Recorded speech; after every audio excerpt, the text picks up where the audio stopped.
Hi, this is Shauna, the CEO and founder of Fuel Talent. One of the things I have loved most in my 25-year recruiting career has always been the stories that people tell. Stories of leadership, career choices, company ideas, and team building. My inspiration for starting the What Fuels You podcast came from being curious about people's lives and wanting to help share their stories. What path brought them to this place? What decisions did they make that led to failures and successes? Who influenced those decisions, and what lessons were learned along the way? I hope you enjoy the What Fuels You podcast. Jill Angelo is today's guest on the What Fuels You podcast. Jill had a 20-year career in tech, with 15 of those years spent at Microsoft in executive roles before starting Gennev in 2015.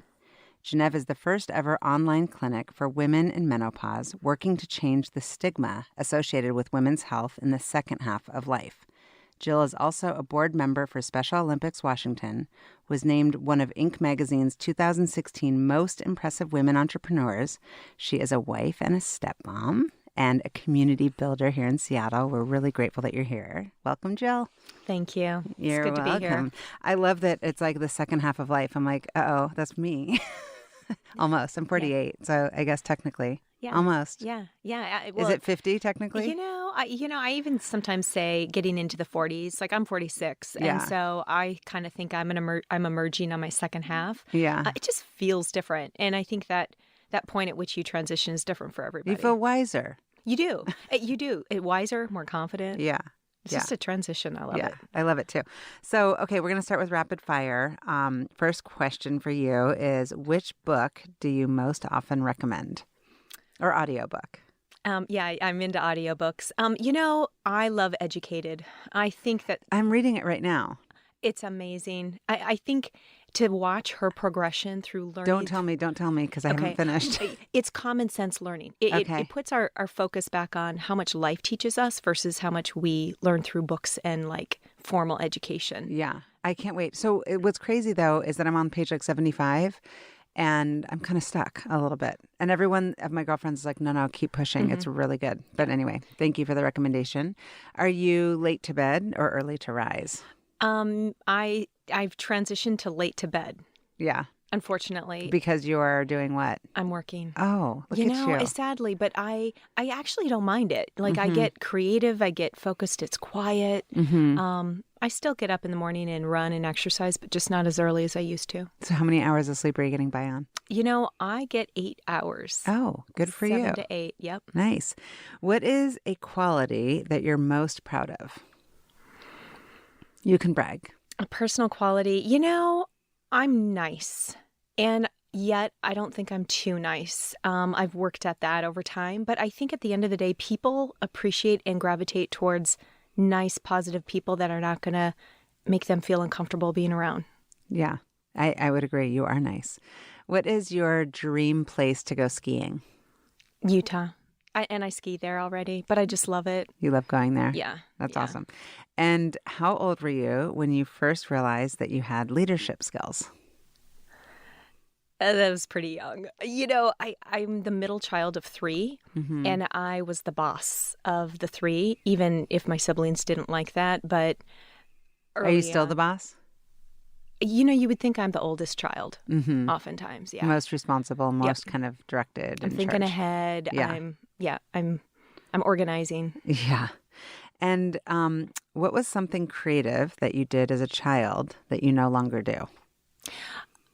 I did a lot of make-believe. But I think it was because my mom really pushed me to, because, any kid that comes inside, and I grew up on a cattle ranch, like in the middle of North Dakota, so there wasn't a lot to do. Mm-hmm. But anytime I complained about, I don't know what to do, I don't have anything to do, what do I play? Mom was just like, go in the trees and make a restaurant.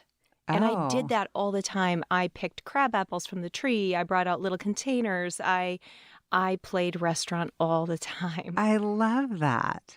Did you have a name for your restaurant? I didn't, actually, but I can picture it. I feel like people who are raised in one extreme or the other, like either like hardcore New York City or kind of in the middle of a cattle ranch in the middle of, North Dakota, almost have an advantage over like suburban kids who are just kind of going through. I don't know how to explain it. It just feels different. Well, I think we have to Like there wasn't a schedule of things to follow. And we weren't being carted around and doing this and that and whatever. Or there wasn't things that city kids got to do or kids that lived in town that could go play with each other. Yeah. Whereas I just felt, and I think sometimes New York City too, it's like it's a harsher environment and you have to learn how to survive and to entertain yourself. Yeah. Yeah, totally. It can be very lonely, and even in a agree. big place like that. I agree. And what is this is my last question for you, and then we'll dig in. I want to hear all about the cattle ranch. What is your favorite time of year? Spring. It smells good, especially here in the Pacific Northwest. Yeah. Things are coming back to life. The cherry blossoms. Yeah, and it's leading to summer, which I really love summer too. But the spring thing is just, it ignites me. Yeah. Fires me up. Yeah. So tell me about your childhood. So Fargo, I liked that movie, but you don't have the accent. You know, I took North Dakota. It's not necessarily Fargo, or is it? Yeah, it's Fargonian, but it's North Dakota. Oddly, I studied voice and diction in university. What are you going to do with that? So that's why saw that. That's why I have a business degree. But I'm conscientious of it. I'm very observant of others around me, and especially when I moved to the West Coast, I watched how people talked, their intonation, the words they used, and I think my vocabulary changed. When I go back to North Dakota, I now can hear how they are different. Well, of course. And do you slip back in, or they hear an accent? I can easily slip back in. Yeah. And once in a while it couple comes out glasses of here wine. too. Yeah. And being around. You betcha. Yeah, sure. Yeah, sure. So tell me, you said you're one of three. You're the middle child. Boys, girls? Older sister, younger brother. Okay. And what were your parents like, and how did their kind of way of raising you turn you into who you are today? My parents are a unit. Like, it was them first and then the kids. Whereas you see some parents are all about the kids. My parents are like, they're solid, and they're the same age. They're 74. They're creative. They love to explore. They were teachers before they did the cattle ranch thing. Mm-hmm. And so, they are also not pampering. So we really, as kids, had to learn to fend for ourselves. At times it was a little bit of a tough love environment, which has... That was generational too. Like, I think we were raised like that in our generation, like kind of get up. Yeah. And I'm actually really appreciative for that, because it's made me like self-sufficient. Yeah. I'm not fragile or precious. Yeah. They really pushed us to think for ourselves, earn our own money, take care of ourselves, and never be victims. Yeah. How did you make money? I worked a lot for them, I should say, versus my dad. Like, my mom and dad are very much a unit. My mom was working in the fields and with the cattle as much as my dad was. So I worked on the farm. That's how I paid my way through school. And my dad paid really, really well. And so, and I was like I drove a swather, which is like a combine, but it cuts the straw or the grain and then lays it into rows, and then you bale it up or you can combine it. And it was like this big unit with a big like header on the front, and it spins and it cuts the wheat or the barley or the grass. And I even knew how to fix parts of it. So That's amazing. I became quite mechanical, and I'm a very like when you mow the lawn and you want the lines really straight, I was like that. You're like anal about it. Yeah. And where are your siblings now? Are they there? My younger brother he's taking over the farm. He and his family live there. Because it's kind of something you pass down. Like, our family homesteaded that land way back when FDR said, go west and, plot. That's amazing. And so that land's always been in my family. Like generations from your dad's side? Yes. Yep. That's so cool. And so did you have a lot of tradition in the house? Yeah, a fair amount. I grew up, I'm 100% German. Both parents are German.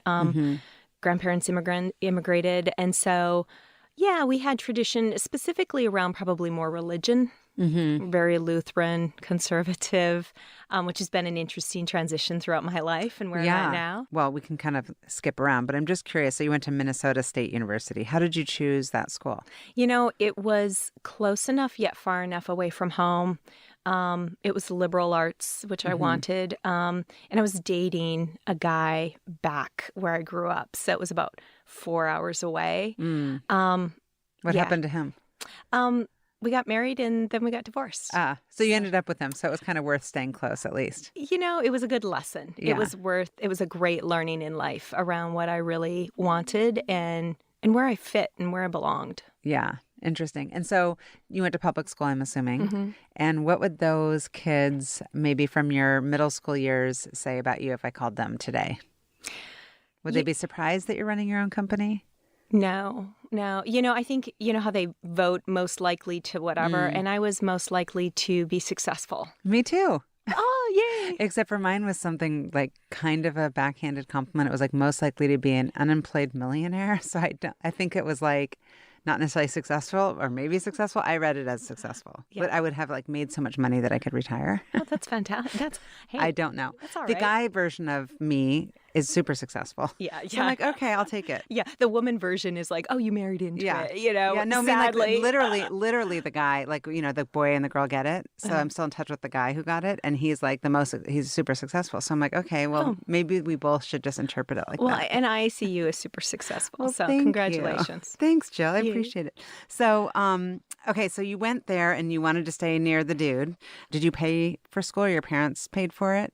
My parents paid for it. And I would go home every summer and work. And so, yeah, you mentioned that you studied rhetoric, yes. speech communication, but also film and business administration. That's a whole lot of studying. Yeah. The speech and rhetoric and film were all kind of part of the same department. And that's where my interests were. Like I was a speech nerd. Like I competed on the speech team and went the circuit around the What's the speech team? Is that like the debate team? It's debate. It's also like a performance. There's some interpretation of different types of genres of literature. And then there's persuasive speaking, informative. And I'd say persuasion and informative where you pick a topic and you're like pitching, if you will, really kind of relates to now what I do when I pitch my business or pitch investors. What's so interesting is as I'm listening, because we've got on our headphones, and I've done maybe 50 of these now, is I'm like, she's so articulate and you have a very calming voice and you're just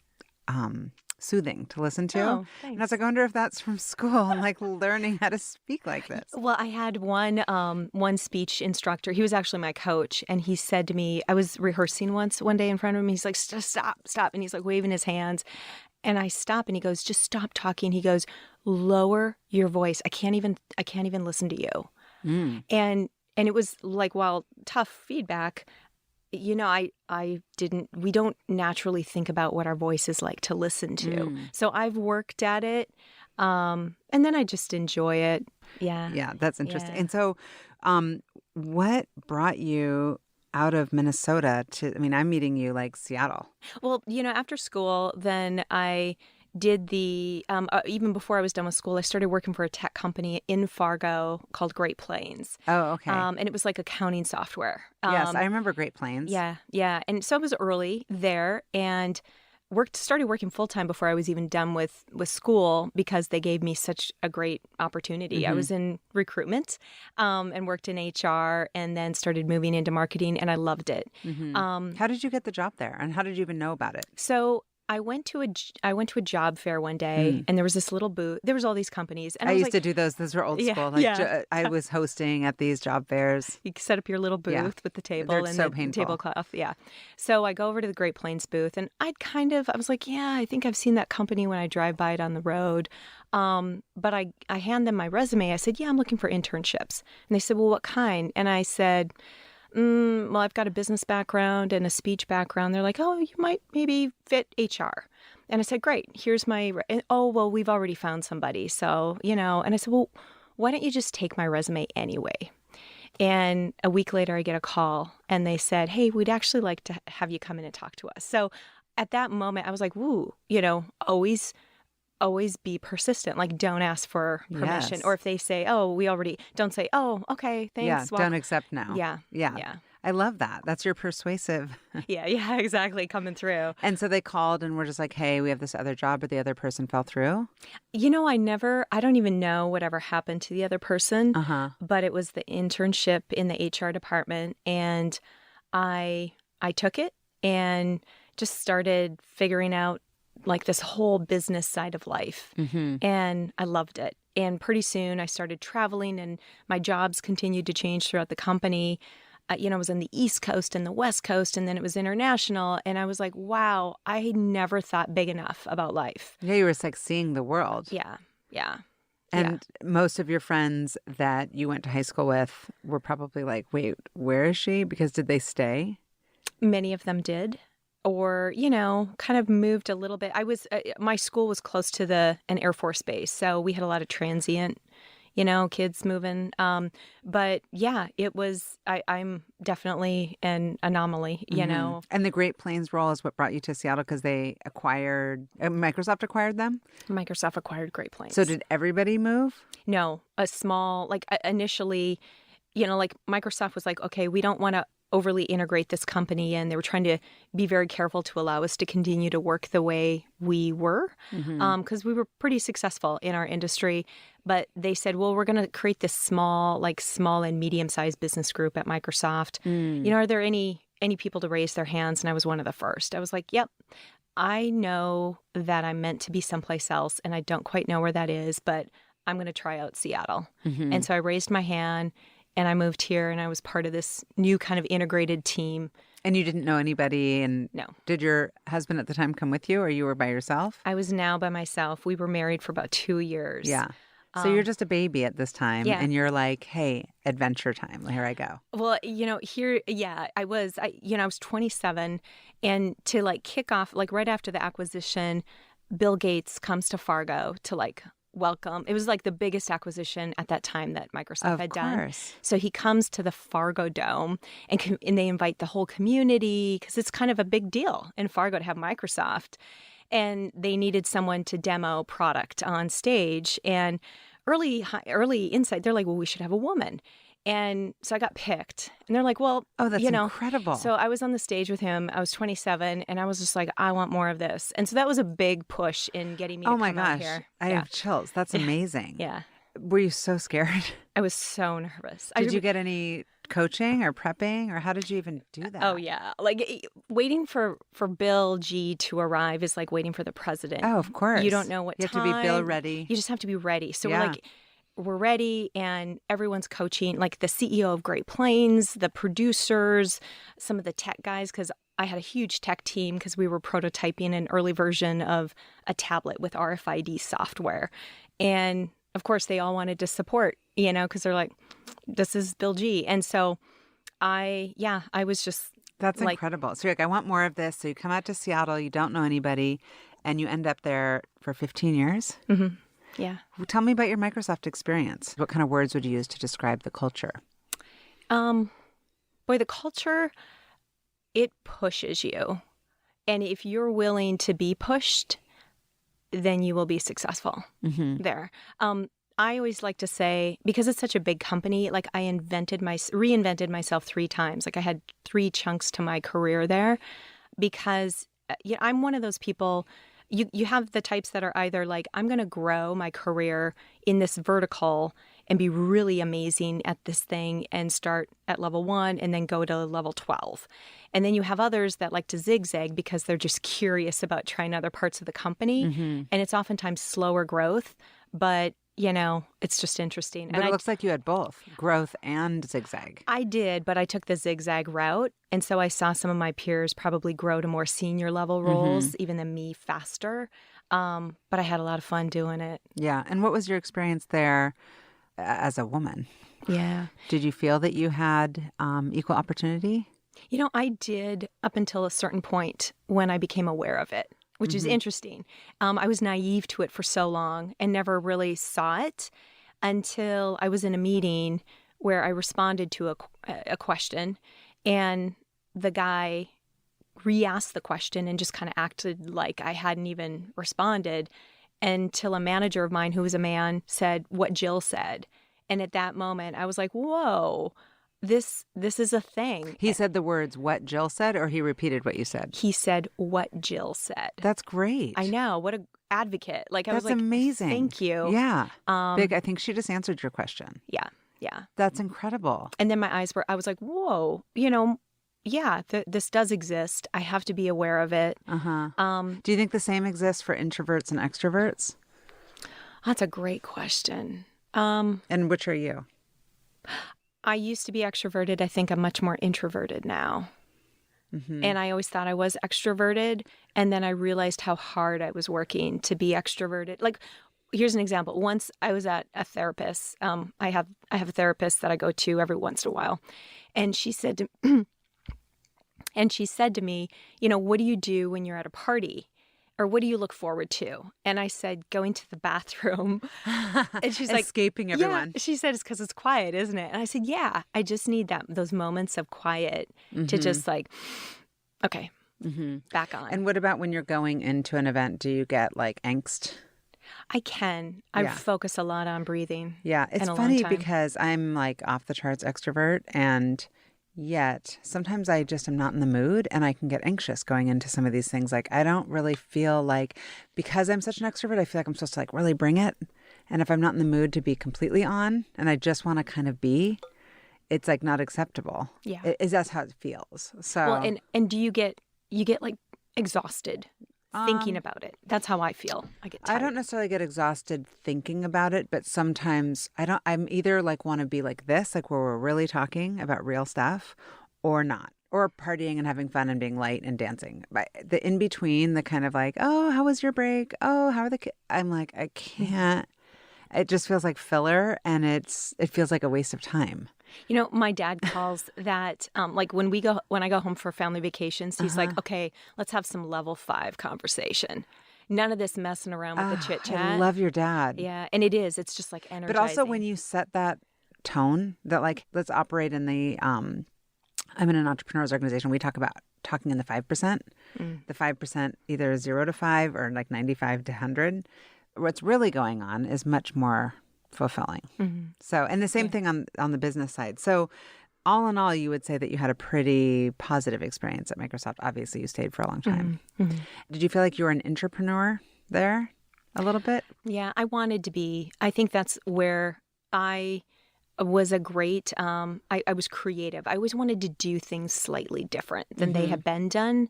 And I think that made me refreshing to be around. But it also, at the same time, when you don't use kind of the playbook that's been established that has been successful, it can work against you too. Because that room for experimentation, while I think that place wants to be open to it, it's just inherently not always. Or nor can it, because it's a big machine. It's got to keep running like at top form. And so that room for error just doesn't exist like it does in the entrepreneurial world. Yeah. And who along the way has influenced you as far as who you've learned the most from at work? So I would say, a lot of my roles, I worked amongst executives, like executive teams before I would say I was one. And like whether I was a chief of staff or a speech writer, I was always around really senior leaders. And early on, I learned how vulnerable they can be, how much they are just other human beings. They're just human beings like everybody else. And so even how I learned to manage up to them, to make them their best or to support them, or even I watched how they made decisions, sometimes on very little data, but on gut. It made me much more relaxed as a leader or as a manager myself. And it also has made me more compassionate about, whether it's executive type leaders or people at any level. It gives me more room. It helps me give them more room around trusting their gut. What do you think is the right decision? Just go with it and let's see what happens based on what you know now. Because I think so often in our teams or people around us, they think that they've got to have all this data or the right things lined up to actually drive a decision. And that certainly isn't the case. And I learned that by always being the junior person amongst really senior people. Right. And obviously somebody that they completely depended on. Yeah. So it doesn't really matter on your title. It's like, this is somebody who's like, if Jill's here, she's going to get it done and she's going to give it to me straight. So that's not accidental that you ended up around all the executives. What would you say that kind of how they would describe you? I was unflappable is one word I heard often. I heard she's a good partner. We can always trust Jill. Yeah. And yet Those are all really good words. Nice, unflappable, trustworthy, good ones. And yet, the partner thing, this is one interesting thing I did learn. One manager, at the time I was a chief of staff to this individual, and he had looked at, all the performance reviews of his leadership team. So these are all people senior to me. I was his chief of staff that gave verbatims by which he was kind of judging my performance score. And he said, Jill, I pattern matched everyone, in here, the word partner appears so much. And he goes, that's great, but I'd like to see the word leader emerge. And it's not. You're a good supporter. You're good behind the scenes, but when are you going to emerge? And I was like, That's such great feedback. It was a little hard to hear. And yet I was like, it's always hard to hear the good feedback that makes you grow, right? Yeah. Instead of like, you're just amazing, you're so great. That's really helpful that somebody would say that to you. And so when did you get this idea for Gennev and decide to leave an incredible career that you were having at Microsoft? So I took a sabbatical at Microsoft, which is something that's granted if you've been there a certain amount of time and you're at a certain level. And mine had been sitting there for about 2 years and I hadn't taken it. And I felt my career kind of plateauing a bit. You felt a little stagnant. Yeah. So a friend of mine said, we were going through reorganization. I had a new role. I didn't love it. And a friend and mentor at the company said, Jill, you don't have to take that job. Just let them assign it to someone else and take your sabbatical and take some time off. So this was like 3 months of paid leave. And so I took it. Does it get scary to do that? Like, I'm going to get overlooked, or it's going to look like I'm being kind of lax? Yeah. Or, I'm going to miss out. Yeah. The FOMO thing. Yeah, totally. And yet I think I was exacerbated enough with the changes in the reorg that I was like, I kind of don't care. I'm leaving without a job. It gives me ultimate freedom. I'll find something when I come back. And my sponsor at the time, he said, you're the most dangerous kind of employee that we have. You're leaving without a job. He goes, we don't have a hook to bring you back, so, which made me feel great. And yet I just felt so free. So I'm sure. So empowering. Yeah. So I took those 3 months. My husband and I, we moved to Utah. Wait, when did you meet the husband? My husband. We skipped over all that because we haven't gotten to the personal, but I'm like, where'd this guy come in? I kind of cyber stalked you a little bit. You guys are so cute. He's awesome. Like, if people could see me smiling or if they hear the smile through my voice, he's just like the best thing. We met through Microsoft. He's been a vendor or a producer for their big events and things for years. I was a client. Scandal. I know. It sounds like it. But we knew each other for like 6 or 7 years before all of a sudden things changed. And it was just night and day different. We're like, whoa. And I always thought, I wish I could meet someone like Angelo. He's so awesome, but younger. A younger version. Well, he looks young. He does. And it's also like, 40 is the new 30 and it's all relative. It's in your spirit. It is. Yeah. And so so that happened in 2008.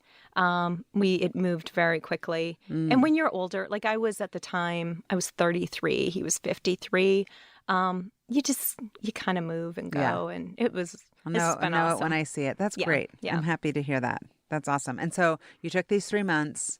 And what'd you do with your time? We moved to Utah for 3 months, back to the Utah theme, and just hiked and we're in nature. And I started I thought, I'm going to take this time to get 8 hours of sleep a night, get really healthy, and explore kind of career ideas I've never thought, that have just kind of been in the back of my head. And one thing was working for the Sundance Film Festival. Like, ooh. I wanted to run it, I love film. And so I explored that a little bit. I was also kind of in touch with my sponsor back at Microsoft and looking at roles. But then I got contacted by a former manager of mine from Microsoft and said, hey, they had left the company many years before, but it was just like, I don't know where you're at in your career, Jill, but there's this interesting woman that I met who built Neutrogena, and she might have a business idea, and we really need a CEO or someone to run it. And you came to mind. And, was she investing in it? Well, she said, if you come on board, I'll invest in the company. And so she's like, buy a ticket, come to LA. Let's just come meet this woman. Okay. And so I did. And I went to meet Jackie Brandwin. And she is this woman who picked up Neutrogena as a small little soap company, joined the company, really built that brand, sold it to Johnson & Johnson years later, and then coming out of that, formulated some products for women in menopause, like health and wellness products, and had this big idea about serving this largely underserved audience. Okay. How was the idea originally pitched to you? So this former manager for Microsoft, the most she told me was, I think there's a business idea there. Come meet Jackie. I flew to LA. I went to Jackie's beautiful home in Bel Air, and we sat, just her and I, in this sitting room, and she told me her life story.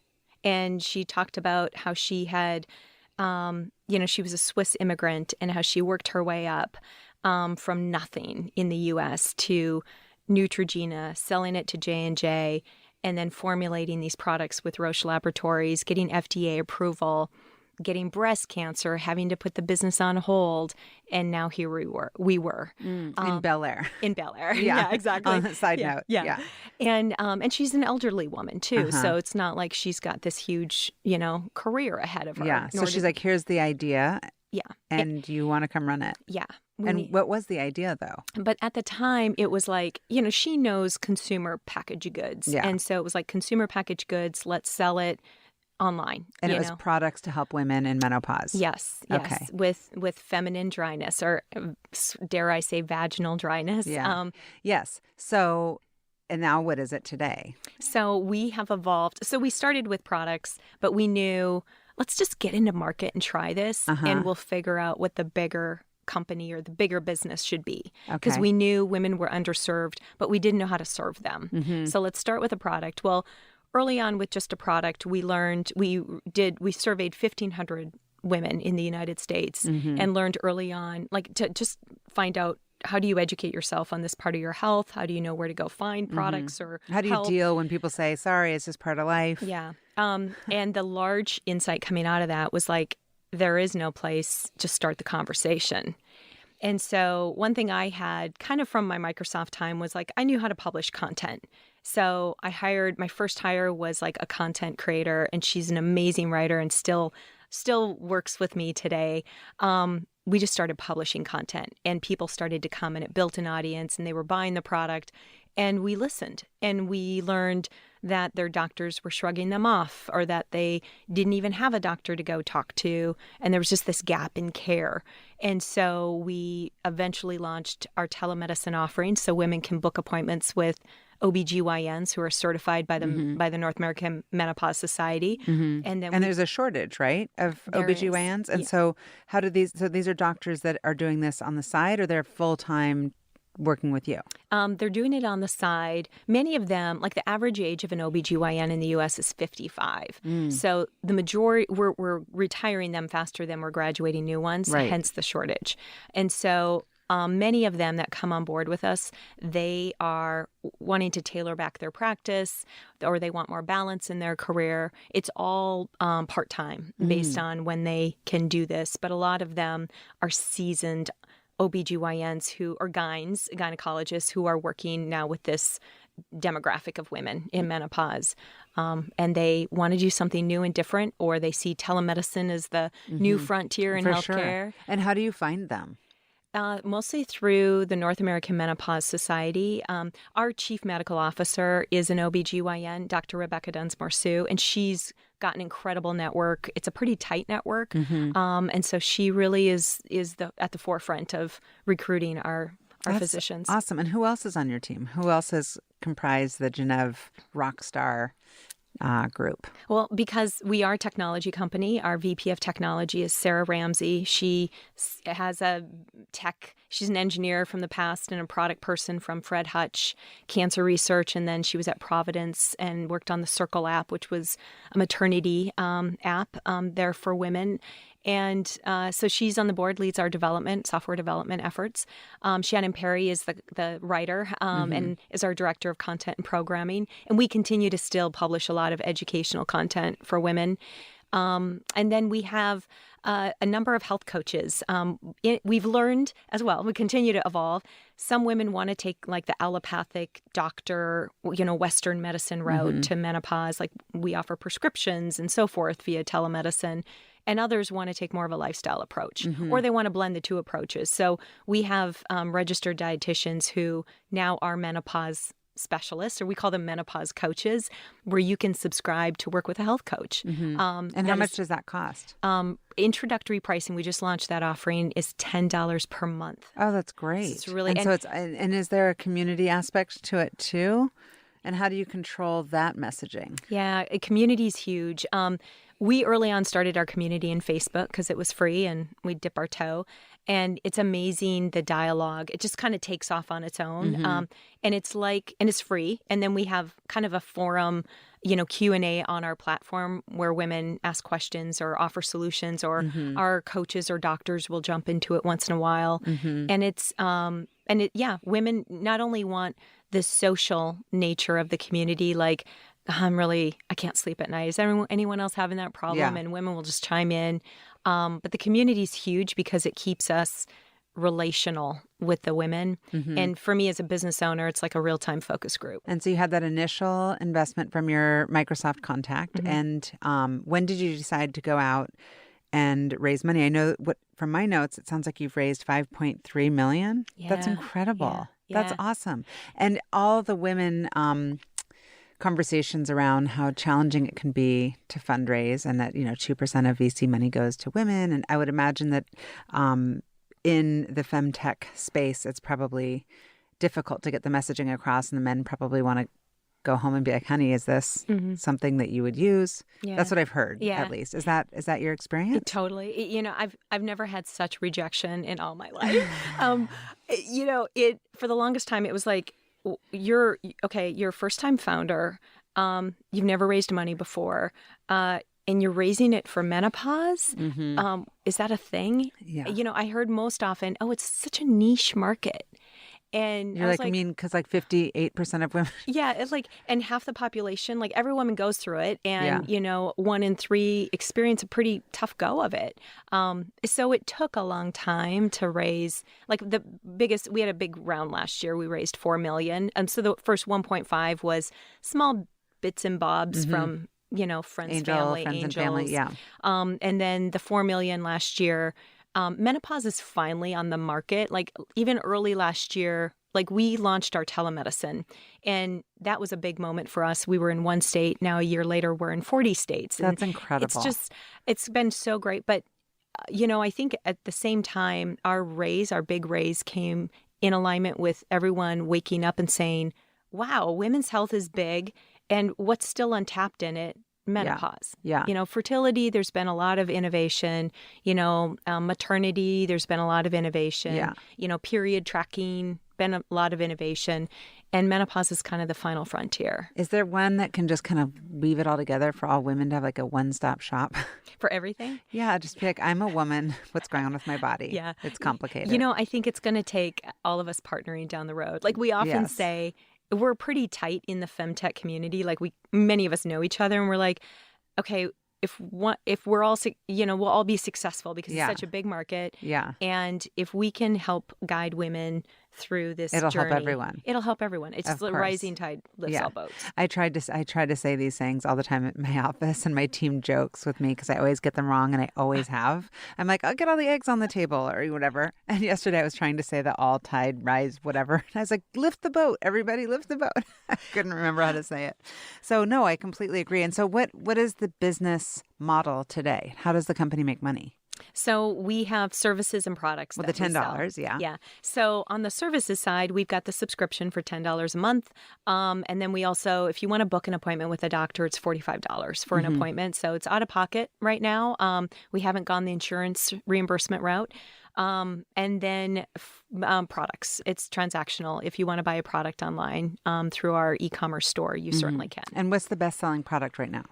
We have started to transition into menopause supplements, and the supplements are really growing, and I think they'll overtake the lubricant products that we have. Lubricants, obviously, our flagship, where we started, so that's still the highest. But the supplements are coming on, and we've got some really exciting other things coming out this year that I'm just really excited about. Yeah. What is on the agenda this year? Like, what are your goals for 2020?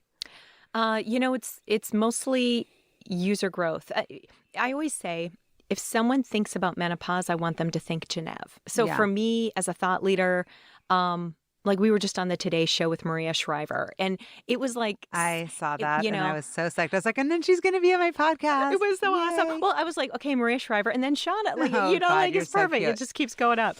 That's hilarious. But that was a great launch pad, and my thing is, because there's so few players still in the menopause space, we're kind of in a leadership position, so I want to maintain that. But more than anything, that's the competitive side of me. But for women, I just want them to know that there is this option. Yeah. And getting the word out is the biggest start to that, because so many women just feel alone and like they're going crazy. Yeah.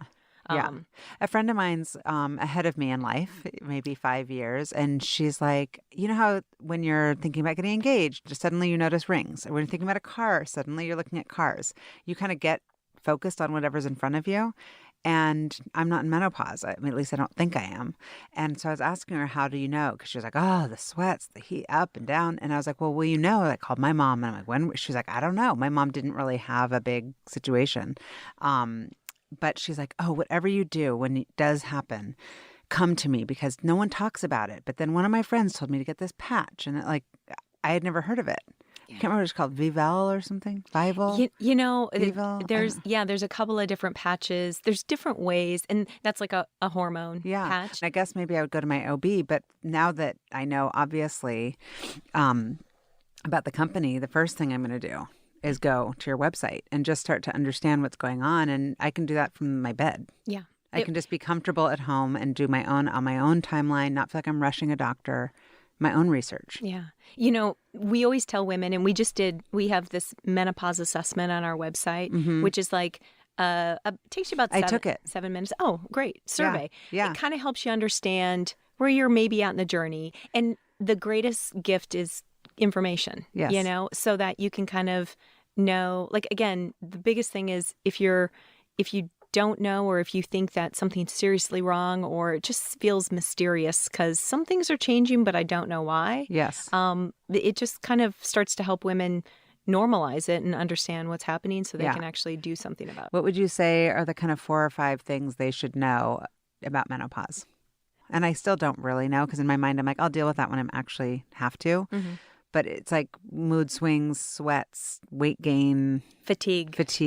Oh, I have fatigue. I mean, look at me with my coffee. Fatigue. It's a big one. And oftentimes you're like, oh, God, my sleep patterns really haven't stopped. I'm not like working out. We're always busy. So we're always going to feel an ounce of that. But fatigue really comes on. And it's the most reported like quality of life challenging symptom we hear from women. And how long does menopause last?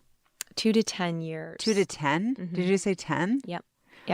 Crap. And really, so if you think about the journey, so perimenopause is all the symptoms leading up to the day that menopause is, which is 12-month anniversary of consistently not having a period. And then everything on the backside of that is postmenopause. And there are different symptoms that can come in post that we track amongst our audience. And postmenopause essentially is the second half of life.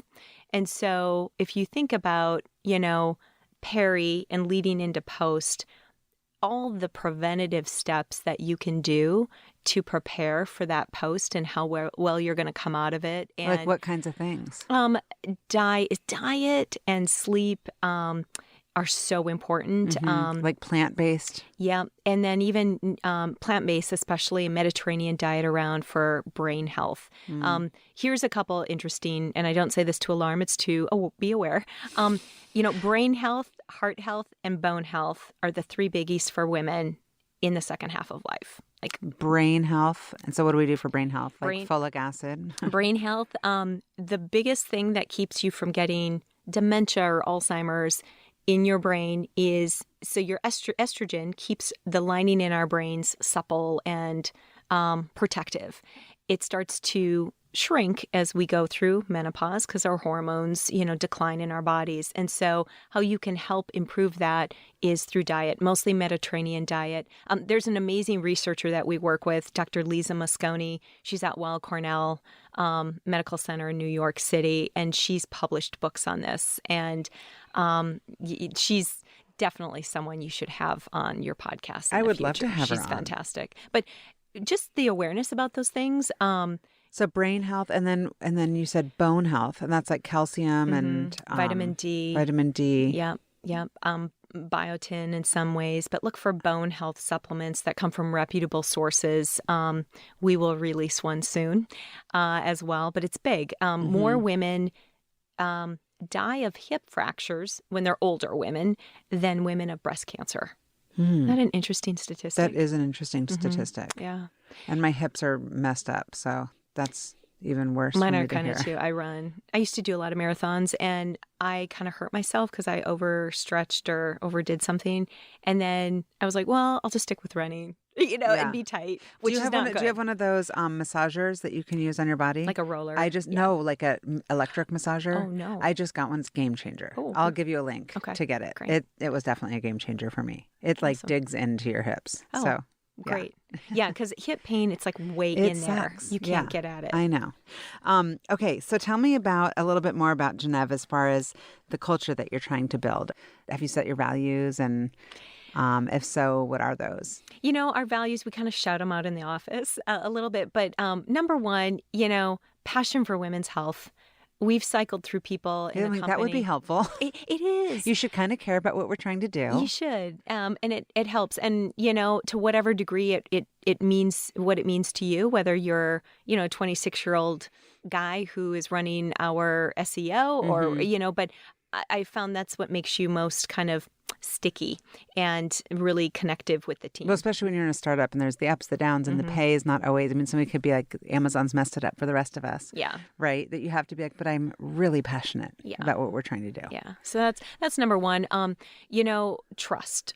We have to earn, like, this is such a personal thing for women. We have to earn their trust. And so we have to trust each other in the workplace. And with trust comes so many things that are just baked into that. Integrity, holding people's confidence, being respectful. So trust is the second thing that's huge. And third is diversity. It matters so much in the quality of your decisions. We even at times when we're missing diversity of age, ethnicity, walk of life in the team, we feel it because we think, oh, what don't we know? What don't we know that we don't know?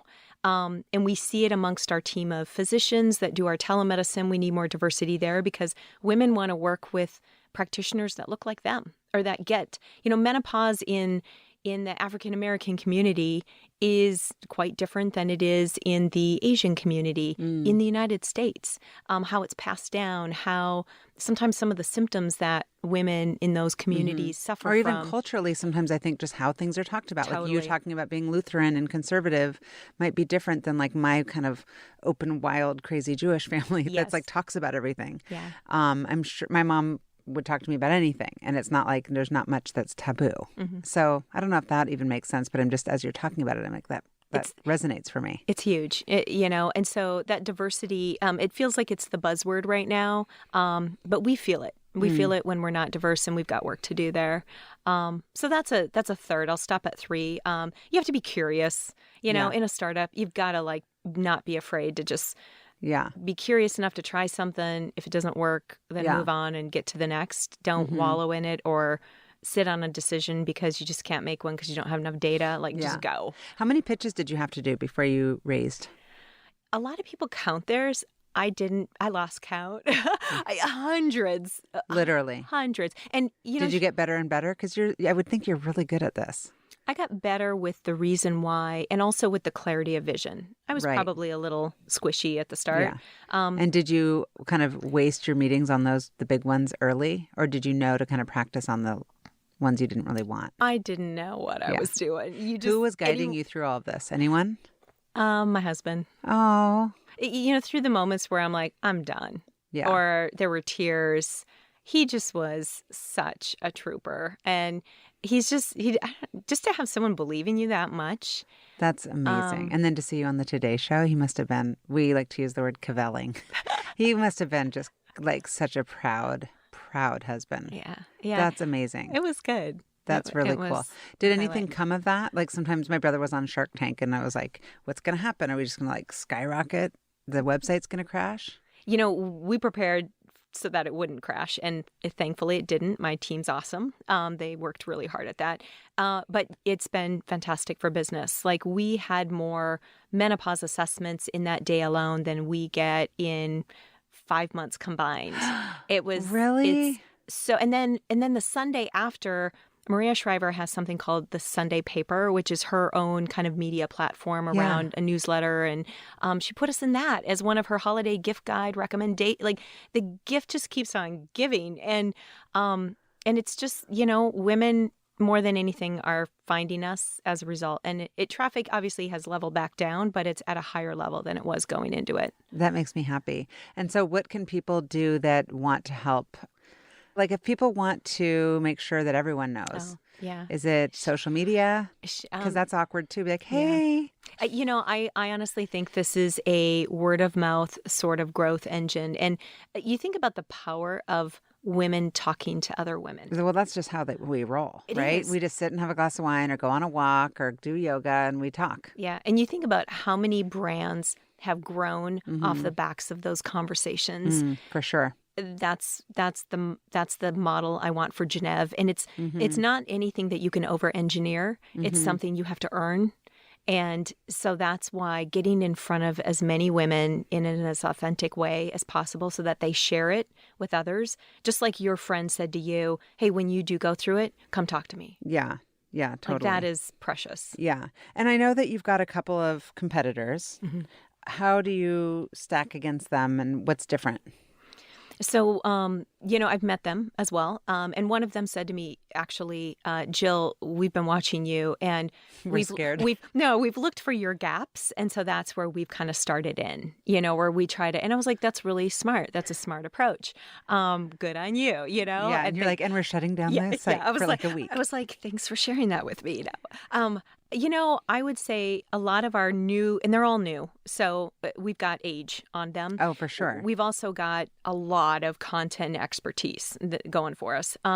Where they've started a lot is on the whole telemedicine, or they're trying to mimic the Roman or the HIMSS model. So these models in digital health that have come out for men around erectile dysfunction or, male pattern baldness. Like, let's get you prescription level drugs in a most efficient sort of way where you don't even need to meet with a doctor. You fill out a questionnaire, you take a picture of your license to authenticate that it's you, a doctor in some sort of back room, don't know who they are. Sorry, I'm kind of positioning us against them, but they review it and then either approve or not your prescription. You get it shipped to you on a regular basis. There are now competitors that are starting to build that model for menopause, and that's a different approach than we still believe women's health starts with a conversation. Women are more complicated. And so I also think there's like everything that you take has like a side effect. Totally. And then you're like chasing the whole time. You're like, well, if I take this, then I'm going to have to do that. And it's like weighing it out. Yeah. Yeah. It's like, how do you minimize that trial and error versus the quick fix pill that could harm or not you, and you have no relationship with that brand. So while sometimes someone's like, well, that's high growth, Jill, yours is going to grow slower. I'm like, yeah, but I'll be around. And my patients or customers will be with us for, 5 to 10 years. And that's my goal.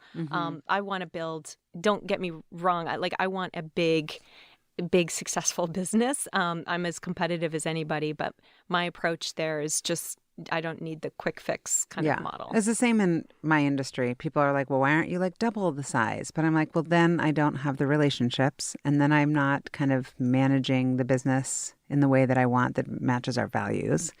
And it's a choice. Yep. But I do feel that there's a staying power there to that choice. So that's awesome. Well, I'm super grateful that you have been so vulnerable with all of your sharing, just about everything, your personal life a little bit and the business. I'm curious how you make it all happen and how do you relax and find time for everything? Like you're working all the time. I do. You run. I run. That's a good... You ski. I'm out every morning. For me, fresh air is like I've never really had a gym membership that I've sustained. I have to be outside. So yeah, I ski, I run, I cook. Oh, what do you cook? And that's the evening thing, dinner. Like my favorite thing is like, oh, what's in the fridge? Oh, we don't have much. Okay, I'll just pull something together. Yeah. And that's fun. Like I do it with my youngest stepson, or my husband loves to eat it. And, we drink good wine. He's in charge of that. And nice. It's just a nice way to end the day. Yeah. Cooking's a great relaxing if you don't have to do it. Yeah. If you're just doing it because it's like a joy.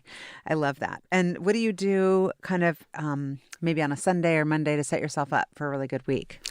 Usually Sunday nights, I kind of get my calendar in order. But I try to close out things as much as I can on Fridays. I've learned that if I don't work the weekends or try not to, I go into the next week so much better. Yeah. But I have to have that little check-in Sunday night, like calendar, just getting me ready. Yeah, it makes sense. And what would you say ultimately fuels you in life? A desire to be meaningful. I have to have a sense of purpose, kind of? I do. Yep. Yeah. Yep. I love it. Well, you're changing people's lives, really. And I love having this podcast because I get to know people. We've never sat and just had coffee. This is what it feels like that we'd be doing anyway. Although you can do it back at me next time. You can just grill me with questions, but I'm an open book like you. Well, we need to have you on our podcast as well. Oh, what's your podcast? It's not like a continuing series, but we just do podcasts and we talk to interesting women or practitioners in the menopause space. We talked to one woman who started modeling in her 50s. Oh. Just define the notion of what a quote unquote menopausal woman looks like. Do I have to wait till I'm in menopause? Not at all. Not at all. We want women that are heading into it too. I'll talk to you about anything. I'm definitely an open book, but I'm so grateful that you're on the podcast for real. I have a girl crush. I got to be honest. Oh, well, thank you for having me. This is a real honor. I love that you bring so much personalness into this because I think it's fun. I don't know how to roll any other way. It's a big part of what makes us who we are. So, yeah. Thank you. Thank you for listening to the What Fuels You podcast. Be sure to subscribe, rate, and review on iTunes, Google Podcasts, or Spotify, and follow us on social media to keep up with the latest news and episodes. You can also contact us at podcast@fueltalent.com to provide feedback, ask questions, and share topics or guests you would like us to cover in the future. We hope you feel inspired by our guests and that we have helped fuel your day. Join us next time for another episode of What Fuels You.